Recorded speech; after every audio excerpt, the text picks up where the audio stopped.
UPSC की तैयारी करने वाले विद्यार्थियों के लिए खुशखबरी कहें या खुशखबरी नहीं कहें, क्योंकि अब मोदी सरकार बिना यूपीएससी परीक्षा पास किए ही कुछ संयुक्त सचिव, निदेशक और उप सचिव को अनुबंध एवं लेटरल एंट्री के मार्फत बहाल करने जा रहे हैं। अभ्यर्थियों के लिए विस्तृत विज्ञापन तथा निर्देश 20 मई 2023 के आयोग की वेबसाइट पर अपलोड किए जाएंगे। इच्छुक विद्यार्थी 20 मई 2023 से 19 जून 2023 तक आवेदन कर सकते हैं। अभ्यर्थियों द्वारा ऑनलाइन आवेदन में दी गई सूचना के आधार पर साक्षात्कार के लिए अभ्यर्थियों को शॉर्ट लिस्ट किया जाएगा। उन्हें यह सुनिश्चित करना होगा कि उनके द्वारा दी गई सूचना सही है।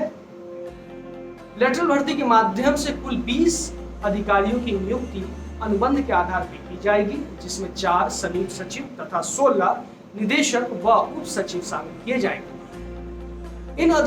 इन अधिकारियों को लगभग 12 मंत्रालयों में बहाल किया जाएगा, जो निम्न प्रकार से कृषि और किसान कल्याण विभाग, नागरिक विमान मंत्रालय, रसायन और पेट्रो रसायन,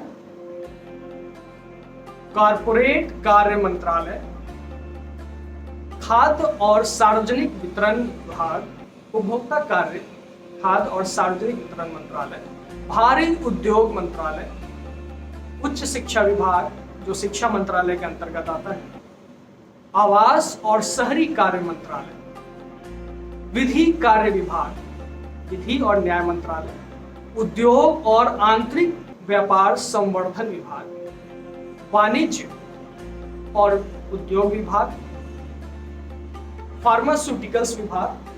कार्यक्रम के इस हिस्से में मैं आपको बतलाऊंगा कि जब से 2014 में मोदी सरकार आई थी, उसके बाद से लैटरल एंट्री पे उसने क्या, इसकी पृष्ठभूमि क्या है। तो जुलाई 2017 में सरकार ने ब्यूरोक्रेसी में देश की सबसे प्रतिष्ठित मानी जाने वाली सिविल सेवाओं में परीक्षा के माध्यम से नियुक्ति के अलावा अन्य क्षेत्रों अर्थात लैटरल एंट्री से प्रवेश का प्रावधान यानी सीधी नियुक्ति करने पे विचार करने की बात कही थी। हालांकि इसकी चर्चा सन 2000 से हो रही और उससे पहले भी काफी सारे लोग अलग अलग पूर्ववर्ती सरकारों के द्वारा नियुक्त किए गए। मोदी सरकार चाहती है कि निजी क्षेत्र के अनुभवी उच्च अधिकारियों को विभिन्न विभागों में उप सचिव, निदेशक और संयुक्त सचिव स्तर के पदों पर नियुक्त किया जाए। जो एक आईएएस जब आप यूपीएससी क्लियर करते हैं और मंत्रालय आपको मिलता है, तो इन्हीं पदों पे आपकी बहाली होती है। इसके लगभग 1 वर्ष बाद केंद्र सरकार ने विधिवत लेटरल एंट्री की अधिसूचना जारी करते हुए 10 विभागों में संयुक्त सचिव पदों के लिए आवेदन आमंत्रित किए। चूंकि इसकी विधिवत शुरुआत हो चुकी थी, पहले बातचीत हुआ करती थी, लेकिन मोदी सरकार के आने के बाद यूपीएससी के माध्यम से लैटरल एंट्री की शुरुआत 2018 में हो गई। बाकायदे रिक्रूटमेंट स्टार्ट। इसके अलावा भी नीति आयोग ने एक रिपोर्ट में कहा था, यह जरूरी है कि लैटरल एंट्री के तहत विशेषज्ञों को सिस्टम में शामिल किया। जो अपने अपने सेक्टर के फ्रंट लाइनर्स हैं, उनको सिस्टम में लाना चाहिए, ऐसा नीति आयोग ने कहा था। इसका उद्देश्य ब्यूरोक्रेसी को गति देने के लिए निजी क्षेत्रों से विशेषज्ञों की तलाश करना। इसके मद्देनजर सरकार ने ब्यूरोक्रेसी के लिए लैटरल एंट्री की शुरुआत की, जिसके तहत सबसे पहले विभिन्न विभागों में संयुक्त सचिव के 9 पदों के लिए निजी क्षेत्र के आवेदकों को चुना। तो ये पृष्ठभूमि रही। इसके बाद मैं आपको और भी बहुत सारी जानकारी दूंगा, क्योंकि लैटरल एंट्री में एक बहुत बड़ा गैप बना हुआ है लोगों के बीच में कि क्या यूपीएससी का जो एग्जाम होता है हर साल वो बंद कर दिया जाएगा, या यूपीएससी से जो भी लोग रिक्रूट होते हैं लैटरल एंट्री के मार्फत वो कैसे रिक्रूट होंगे, क्या, जो बहुत सारे सवाल है। इसके क्या लिमिटेशंस हो सकते हैं, क्या एडवांटेजेस हो सकती है, सब पे चर्चा करें। जैसा कि मैंने आपको बताया कि लैटरल एंट्री के लगभग सभी कंपोनेंट्स पे आज मैं चर्चा करूंगा। इससे पहले हम बता चुके हैं आपको कि पृष्ठभूमि क्या रही, लेकिन आपके जहन में एक सवाल आया होगा कि इसकी जरूरत क्यों पड़ी। तो वैश्वीकरण ने, ग्लोबलाइजेशन ने शासन के काम को अत्यंत जटिल बना दिया, बड़ा ही क्लिष्ट कर दिया। और यही वजह है कि इस क्षेत्र में विशेषज्ञता और कौशल की मांग पहले से बहुत अधिक बढ़ गई। जैसे मसलन मान लें कि हम लोग डिजिटल पेमेंट करते हैं और आए दिन सुनते हैं कि लोगों के पैसे डिजिटल पेमेंट के द्वारा फ्रॉड कर दिए। अर्थव्यवस्था और अवसंरचना जैसे क्षेत्र में थिंक टैंकों की आवश्यकता के मद्देनजर तथा अन्य ऐसे विभागों में जहां विशिष्ट प्रकार की सेवाओं की आवश्यकता होती है, लैटरल एंट्री से संयुक्त सचिवों की नियुक्ति की जाती है। निजी क्षेत्र के विशेषज्ञों को विशिष्ट वेतन भत्तों के साथ ब्यूरोक्रेसी में सीधे शामिल करने को विभिन्न सरकारों के इन प्रयासों की निरंतरता के साथ देखा जा सकता है। जैसे मैंने बताया कि भाई डिजिटल पेमेंट के टाइम में काफी सारा फ्रॉड हो जाता है। फ्रॉड से बचने के लिए सरकार बार बार कुछ न कुछ नियम कानून लाती रहती है, जिसके तहत सरकार शासन में बाहर से विशेषज्ञों को लाना चाहती है। उदाहरण के लिए योजना आयोग में पहले योजना आयोग थी, बाद में नीति आयोग हुआ। मुख्य आर्थिक सलाहकार कार्यालय में तथा विभिन्न मंत्रालयों के सलाहकारों के पदों पे ऐसी नियुक्तियां की गई थी। ये पहले भी हुआ, पूर्ववर्ती सरकारों में ऐसा होता रहा है। वर्तमान नियुक्तियां जो लेटरल एंट्री के मार्फत होती हैं, वो यूपीएससी के संस्थागत दृष्टि के लिहाज से एक बड़ी छलांग के समान बिल्कुल है। पहले हम लोग ये समझते थे भाई यूपीएससी क्लियर करने के बाद ही मंत्रालय में आईएएस का पोस्ट मिलेगा, लेकिन अब ऐसा नहीं। अगर आप अपने सेक्टर के फ्रंट लाइनर हैं तो ऐसा हो सकता है। गौरतलब है कि विदेश मंत्रालय कुछ वर्ष पहले ऐसा ही प्रयास करते हुए बाहरी प्रत्याशियों को अल्पकालिक अनुबंध पे रखने की बात कही थी, लेकिन इसे नकारते हुए कहा गया था कि रिक्तियों को अन्य मंत्रालयों के ब्यूरोक्रेट से भरा जाए। तो जैसे मैंने इसकी जरूरत क्यों पड़ी, इसी बीच में एक एग्जांपल दे रहा था कि भाई डिजिटल पेमेंट्स आज लगभग नीड हो चुका है। हर एक जन के पास, भारत में हर व्यक्ति डिजिटल पेमेंट से जुड़ा हुआ है और आए दिन हम इसके फ्रॉड्स के बारे में भी सुनते हैं। तो अगर किसी एक गवर्नमेंट क्या करती है, किसी एक ऐसी एजेंसी, एक बड़ी प्राइवेट फर्म के बड़े सीईओ को अपने साथ रखती है, इस डिपार्टमेंट का हेड बना के या सलाहकार बना के, तो शायद जो काम एक सिस्टम को होने में ज्यादा वक्त लगाता, अब एक ऐसे बंदे को लाने के बाद ये वक्त कम हो जाएगा, रिजल्ट बेहतर हो सकता है। लैटरल एंट्री में गुण दोषों के साथ सावधानी बरतना बहुत ही आवश्यक है, या यूं कहे जरूरी है। वर्तमान सरकार ये मानती है कि विगत 30-40 या उससे ज्यादा वर्षों में कई बार उच्चाधिकारियों की नियुक्ति इस प्रकार लैटरल एंट्री से की गई है और अनुभव कोई बुरा नहीं रहा। जो इस फील्ड के स्पेशलिस्ट हैं उनका मानना है कि अधिकारियों के चयन का अधिकार यूपीएससी को ही होना चाहिए, और वो भी रहा है। यूपीएससी के माध्यम से लैटरल एंट्री हो रही है। लैटरल एंट्री की प्रक्रिया से भ्रष्टाचार को बढ़ावा मिल सकता है, ये बहुत यक्ष प्रश्न है। केंद्र सरकार की तुलना में भारत के राज्यों में भ्रष्टाचार अधिक है, और यदि किसी को उत्तरदायी ठहराए बिना किसी पद पर नियुक्त कर दिया जाता है तो उस पर अनुशासनात्मक नियंत्रण रखना कठिन हो जाएगा। एक बहुत बड़ा इशू है। अधिकांश विशेषज्ञ उच्चाधिकारियों की इस प्रकार सीधी नियुक्ति के पक्ष में है, यदि उनकी नियुक्ति लंबे समय अर्थात 15 से 20 वर्षों के लिए की जाए। ऐसा करने से उनकी जिम्मेदारी निर्धारित की जा सकती है और उनके कार्य की समीक्षा भी हो सकती है, और उनके कार्यकाल को बढ़ाया और घटाया भी जा सकता है। इस प्रकार की नियुक्तियां उन्हीं हालात में की जानी चाहिए जब किसी उच्च सेवा के तहत किसी कार्य विशेष को करने के लिए विशेषज्ञ उपलब्ध न हो।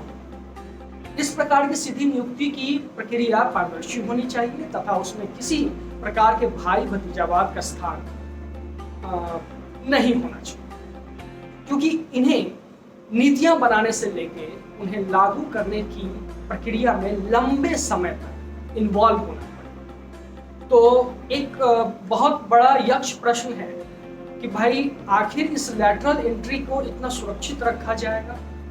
जहां तक आम जनमानस के मानस पटल पे एक बात होती है कि यूपीएससी जैसे कठिन परीक्षा को पास करने के बाद जो परीक्षार्थी आईएएस, आईपीएस अलग अलग अधिकारी बनते हैं, प्रायः वही अधिकारी भ्रष्टाचार में लिप्त पाए जाते हैं। तो क्या ये लैटरल एंट्री से आने वाले विशेषज्ञ, निजी क्षेत्र के विशेषज्ञ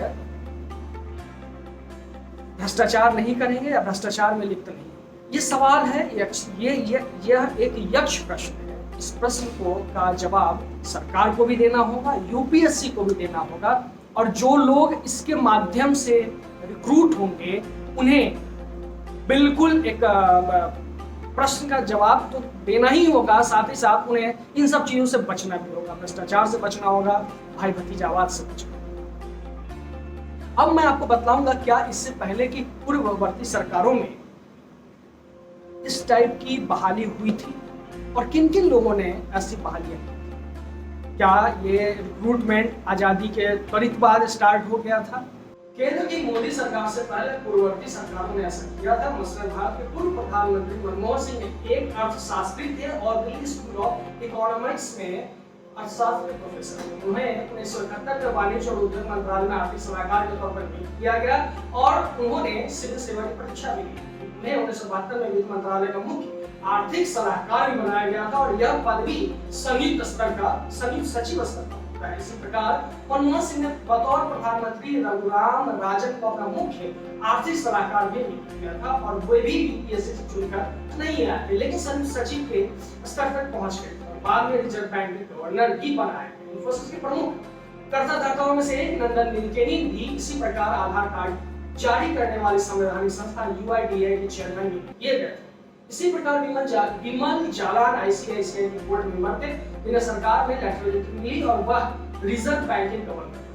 रिजर्व बैंक के पूर्व गवर्नर उर्जित पटेल की लैटरल एंट्री से इस पद पर आए थे और पहले जाए तो इंदिरा गांधी ने मंतोष सोधी को भारी उद्योग में उच्च पद में बहाली की थी। इससे पहले वो अशोक लीलैंड और बोकारो स्टील प्लांट में सेवा दे चुके थे। एनटीपीसी के संस्थापक चेयरमैन डीडी कपूर ऊर्जा मंत्रालय में सचिव बने। बीएसईएस के सीएमडी आरवी साहिबी 2002 से 2007 तक ऊर्जा सचिव रहे। लाल बहादुर शास्त्री ने डॉक्टर वर्गीज कुरियन को एनडीपीपी का चेयरमैन नियुक्त किया था, तब Kheda district cooperative milk producer union के संस्थापक। हिंदुस्तान लीवर के पूर्व चेयरमैन प्रकाश टंडन को स्टेट ट्रेडिंग कॉर्पोरेशन का प्रमुख बनाया गया था। Kerala state electronics development corporation के चेयरमैन केपीपी नामग्याल को राजीव गांधी ने इलेक्ट्रॉनिक्स विभाग की जिम्मेदारी सौंपी थी। इसी प्रकार उन्होंने सैम पित्रोदा को भी कई अहम जिम्मेदारियां सौंपी। वित्त मंत्रालय में संयुक्त सचिव तथा योजना आयोग के पूर्व उपाध्यक्ष मोंटेक सिंह अहलुवालिया के अलावा शंकराचार्य, राकेश मोहन, अरविंद विरानी और अशोक देसाई ने भी लैटरल एंट्री के माध्यम से सरकार में चिपका। जगदीश भगवती, विजय जोशी और टीएन श्रीनिवासन ने भी इसी प्रकार सरकार को अपनी सेवाएं दी। इनके अलावा जोगिंदर अलग, विजय केलकर, नितिन देसाई, सुखमय चक्रवर्ती जैसे न जाने कितने नाम हैं जिन्हें लैटरल एंट्री के जरिए सरकार में उच्च पदों पे काम करने का मौका मिला। तो ये वो लिस्ट था, कुछ लिस्ट जो मुझे इंटरनेट से इजीली अवेलेबल हो सका, तो मैंने अपने दर्शकों के सामने रखा कि पूर्ववर्ती सरकारों ने भी इसी तरीके से अब बिना यूपीएससी को इन्वॉल्व किए हुए इन सबों को लैटरल एंट्री के मार्फत बड़े बड़े पदों पे, और उनके पीछे भी यही कारण था, देश के विकास में इनके अनुभव को मिलाना और विकास को बढ़ाना। और शायद ये सरकार, वर्तमान की मोदी सरकार की यही लैटरल एंट्री में नीतिगत सुधारों की जरूरत है। मुझे लग रहा है कि है, बिल्कुल है। सरकार का तर्क है कि लैटरल एंट्री के तहत कुछ पदों पर नियुक्तियां कोई पहली बार नहीं की जा रही है, बल्कि इस प्रकार की नियुक्तियां पूर्व में भी की जाती रही। अंतर केवल इतना ही है कि इस बार इन नियुक्तियों के लिए आवेदन आमंत्रित किए गए हैं। देखा यह गया है कि जब भी ब्यूरोक्रेसी में सुधार की चर्चा होती है, इसका विरोध होने लगता है, लेकिन अब सरकार ने इस राह पे कदम बढ़ा दिए हैं।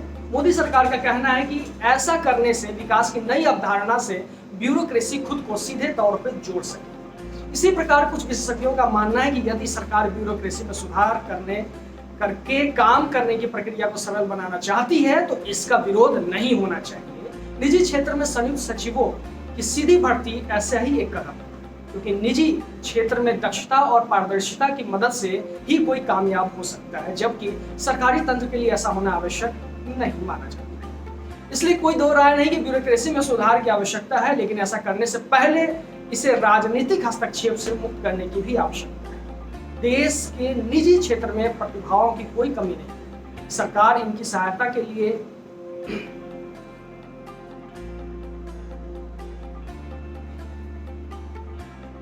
देश के निजी क्षेत्र में प्रतिभाओं की कोई कमी नहीं है, या यूं कहें प्रतिभाओं की भरमार है। सरकार इनकी सहायता से अपने नीतिगत निर्णयों के प्रक्रिया में सुधार कर सकती है, लेकिन इस रास्ते पर आगे बढ़ने से पहले यह उचित करना होगा कि देश की जरूरतों के मद्देनजर यूपीएससी के माध्यम से नियुक्तियों की संख्या बढ़ाई जाए। सिविल सेवाओं के लिए चयन का अधिकार संविधान के तहत केवल यूपीएससी को दिया गया है, इसलिए इसके बाहर जाकर नियुक्तियां करना लोकतांत्रिक मूल्यों पर तो आघात होगा ही, साथ इन परीक्षा से जुड़ी मेरिट आधारित राजनीतिक रूप से तटस्थ सिविल सेवा के उद्देश्य को भी क्षति पहुंचेगी। ऐसे में लेटरल एंट्री को लेकर के उठ रहे तमाम आशंकाओं को दूर करने का प्रयास सरकार को ही करना चाहिए।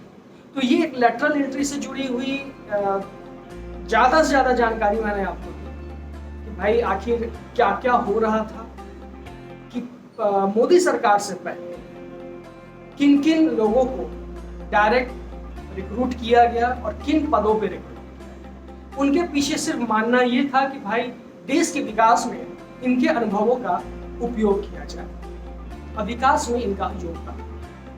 हालांकि मोदी सरकार एक कदम और आगे बढ़ते हुए यूपीएससी के माध्यम से विशेषज्ञों की रिक्रूटमेंट आगे ला रही है, और कार्यक्रम की शुरुआत में ही मैंने बताया 20 अधिकारियों की बहाली होगी, रिक्रूटमेंट होगा। जहां 2018 में सिर्फ 10 लोग थे, अब 2023 में जो 20 तारीख को आने वाला आयोग पे जो रिक्रूटमेंट प्रोसेस आने वाला है, उसमें लगभग 20 अधिकारियों की रिक्रूटमेंट होनी है। तो अब बताइएगा ये कार्यक्रम कैसा लगा, इंफॉर्मेटिव रहा या नहीं रहा। अगर आपको ये हमारा कार्यक्रम अच्छा लगे तो कृपया इसे शेयर जरूर करें, लाइक करें और कमेंट्स